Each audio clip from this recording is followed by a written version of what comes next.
আইপিএলের মেগা নিলামের আগে ১০ ফ্র্যাঞ্চাইজি মিলে ৪৬ ক্রিকেটার ধরে রেখেছিল। সৌদি আরবের জেদ্দায় ২ দিনের মেগা নিলাম থেকে ফ্র্যাঞ্চাইজিগুলো কিনেছে আরও ১৮২ ক্রিকেটার। খেলোয়াড় হাকডাকের এই আয়োজনে এবার খরচ হয়েছে ৬৩৯ কোটি ১৫ লাখ রুপি। পছন্দ অনুযায়ী খেলোয়াড় কিনতে পারায় বেশিরভাগ ফ্র্যাঞ্চাইজির মালিকরাই খুশি। তবে দলে কিছু ঘাটতিও রয়ে গেছে। নিলাম শেষে ১০ দল কেমন হলো তা এরই মধ্যে জেনে গেছেন। কোন খেলোয়াড় কোন দলে গেছে তাও জেনে গেছেন। তবে শক্তিমত্তায় এগিয়ে কোন দল এবং কোন দলের দুর্বলতা কোথায় তা নিয়েই আজকের এই আলোচনা।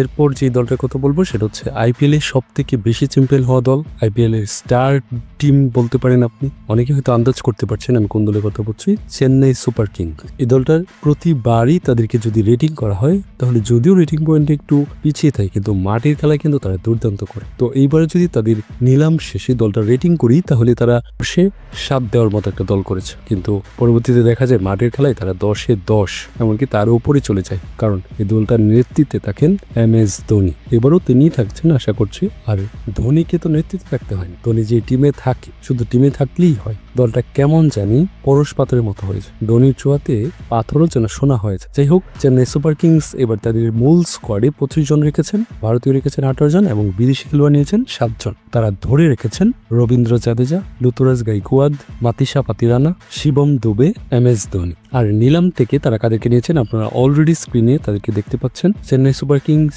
তাদের দলের সব থেকে দামি খেলোয়াড় হচ্ছেন রবীন্দ্র জাদেজা ও ঋতুরাজ গাইকোয়াদ। তারা 2 জন খেলোয়াড়কে 18 কোটি রুপি দিয়ে ধরে রেখেছে। রবীন্দ্র জাদেজাকে ধরে রাখাটা বা রবীন্দ্র জাদেজার মতো প্লেয়ারকে টিমে রাখা এটা নিঃসন্দেহে একটা বুদ্ধিমানের কাজ। এছাড়াও ঋতুরাজ গাইকোয়াদ তিনিও প্রমাণ করেছেন, সেই জন্যই হয়তো চেন্নাই তার উপরে আস্থা রেখেছেন। যাই হোক, এবার যদি চেন্নাই সুপার কিংসের শক্তিমত্তার দিকগুলো বলি তাহলে সব বিভাগই কার্যকর খেলোয়াড় আছে। এটা তো প্রতিবারই তারা প্রমাণ করেছে এবং আইপিএল এর সর্বোচ্চবার চ্যাম্পিয়ন হয়ে তারা এটারই স্বাক্ষর রাখে। নতুন করে আর চেন্নাইকে প্রিডিকশন করার, চেন্নাইকে ভালো বলার কোনো সুযোগ, তারা যেই জায়গায় যেই প্লেয়ারকে যেই খেলোয়াড়কে রাখেন তারা ওই জায়গায় তার দায়িত্বটা খুব ভালো করেই পালন করেন। এই জন্যই তো এই টিমটা সেরা হয় প্রতিবারই। আর MS ধোনি কিভাবে যেন প্রত্যেকবারই তার দলের জন্য যেই জায়গায় যতটুকু দরকার সেটা তিনি বের করে নেন। এটা হচ্ছে সব থেকে বড় শক্তির জায়গা। আর একটা কথা না বললেই নয়, MS ধোনি যেখানে আছে সেই দলটার শক্তিমত্তার জায়গা আর প্রতিটা ডিপার্টমেন্ট আলাদা আলাদা ভাগ করে বলার কিছু নেই। MS ধোনি হচ্ছে একটা কম্বো প্যাকেজ। এছাড়াও তাদের আরেকটা পয়েন্ট না বললেই নয় শক্তিমত্তার জায়গা, সেটা হচ্ছে দুর্দান্ত স্পিন আক্রমণ, যেখানে রবীন্দ্র জাদেজা আছে, এটা আগেও তো বলেছে। এছাড়াও তারা আফগানিস্তানের তরুণ স্পিন সেন্সেশন নূর আহমেদকে নিয়েছেন। তাহলে বুঝতে পারছেন রবীন্দ্র জাদেজা, নূর আহমেদ, সেই সাথে ফেরানো হয়েছে চেন্নাইয়ের সন্তান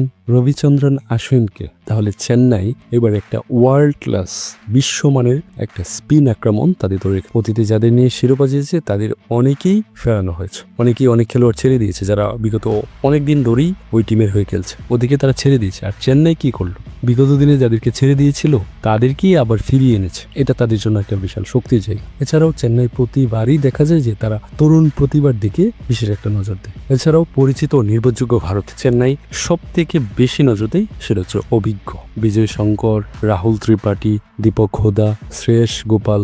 চেন্নাইকে বারবার চ্যাম্পিয়ন হওয়ার পিছনে এই জিনিসটা কিন্তু অনেকই কাজে লাগে। এবার যদি চেন্নাইয়ের দুর্বলতার জায়গাটা বলি তাহলে একটা জিনিস আপনার নজর পড়বে, সেটা হচ্ছে ফিনিশিংয়ে সেই মহেন্দ্র সিং ধোনির উপরেই অতিমাত্রা নির্ভর। চেন্নাইয়ের এই জিনিসটা পরিবর্তন করা দরকার ছিল বা ধোনির একজন বিকল্প রাখার দরকার ছিল। চেন্নাইয়ের ফিনিশিংয়ে এত কিন্তু ধোনি খুব সফলভাবেই সেটা পালন করে এসেছেন। এইবার তার একটা বিকল্প রাখি, তাহলে হয়তো এই জিনিসটা আর দুর্বলতা থাকতো না। মহেন্দ্র সিং ধোনি চমক নিয়ে আসে কিনা সেটা এখন দেখার অপেক্ষায় থাকবে চেন্নাইয়ের ফ্যানরা।